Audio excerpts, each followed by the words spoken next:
The hotel credit card you generally choose comes down to the loyalty that you have for a hotel brand. But what if you're starting out and you're choosing both the right credit card and the right hotel brand for you? If you're making the decision between Hyatt and Marriott within the Chase ecosystem, then let's make that decision together, shall we? Like with the other comparison videos, we'll take a look at the basics of the card, compare them across 5 parameters, and then come to our conclusion. Let's start with the Chase Marriott Boundless card. The card comes with a $95 annual fee, and as of the recording of this video, you can earn 3 free award nights after you spend $3,000 in the first 3 months of card ownership. Each of those free award nights are at 35,000 points, but you can top them up with another 15,000 points, bringing you up to 50,000 points cap. The card comes with silver status, and I'm not going to be focusing on the multipliers on this card because I do not think anyone should be using this card for spending. Moving on to the Chase Hyatt card. This card too comes with a $95 annual fee. You can earn up to 30,000 points after $3,000 in the first 3 months of card ownership. But you can earn an additional 30,000 bonus points at 2 bonus points per every dollar spent, up to $15,000 in the first 6 months of card ownership. The card also comes with a free night award certificate in category 1 to 4 hotels. And if you do not already know this,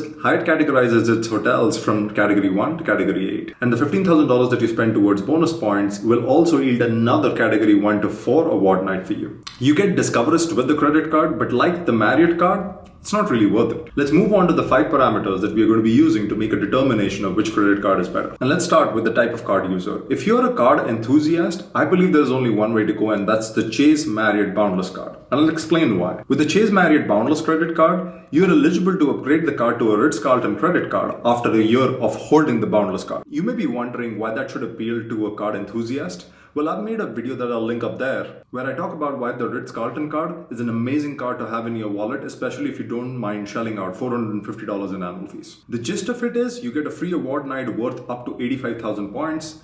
You get $300 worth of annual travel credit that's fairly easy to use, and you get to bring in unlimited priority pass guests into a lounge. And if you compare this to the Chase Hyatt card, well, that's the only card that you can get within the Hyatt ecosystem with Chase. They do have a business credit card with Hyatt, but in terms of benefits, it's not really different. And therefore, I believe if you're a card enthusiast, the Chase Marriott Boundless card is the way to go for you. Which brings us to the second parameter, which is the points needed to book kind of similar category of hotels. Now, it's not going to be apples to apples when you're trying to compare hotel categories across different chains, but let's take an example and that should make it clear. Let's say you're flying to Bali and you're trying to use points to make a booking with Hyatt and Marriott. If you're looking at Hyatt, you have options such as the Hyatt Regency in Bali as well as the Grand Hyatt in Bali, which are available for 12,000 points a night and 9,000 points a night respectively. And if you look at the Marriott hotel chains, the W is available for 76,000 points every single night, the Sheraton is available for 84,000 points every single night, and you can't even book the W with points. Now if you take a step back and just focus on Chase for a second,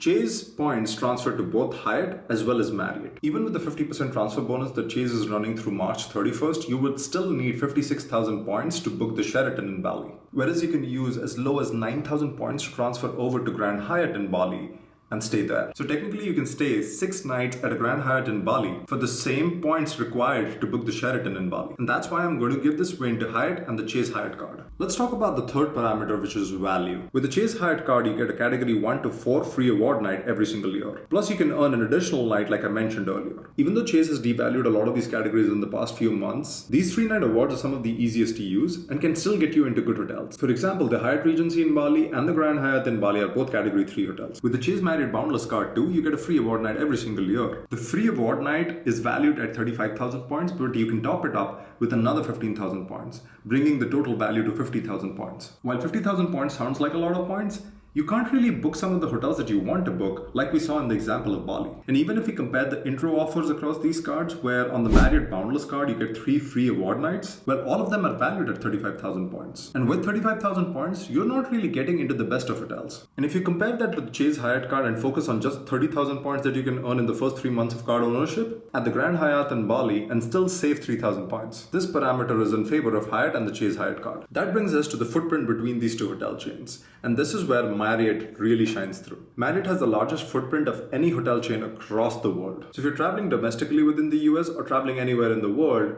you're probably going to have a Marriott hotel that you can stay at. And that's why when you're talking about footprint, there's a clear winner and it's Marriott. And the final parameter is the most subjective of the all, which is the type of hotel. In my opinion, the median Hyatt hotel is slightly better in terms of service, in terms of hotel amenities, in terms of service and hospitality, than Marriott. Now, I can get into objective parameters as to why I think so, but I think this one's pretty subjective. And I'm saying that having stayed at both Marriott as well as Hyatt properties all across the world. Your opinion may be different, in which case let me know in the comments below. So if you look at all the 5 parameters, Hyatt wins 3:2. So not only from a numerical standpoint, but even from a subjective standpoint, I do think if you're in the market and you're a new entrant, the hotel brand you should choose is Hyatt, and the card you should choose is the Chase Hyatt card.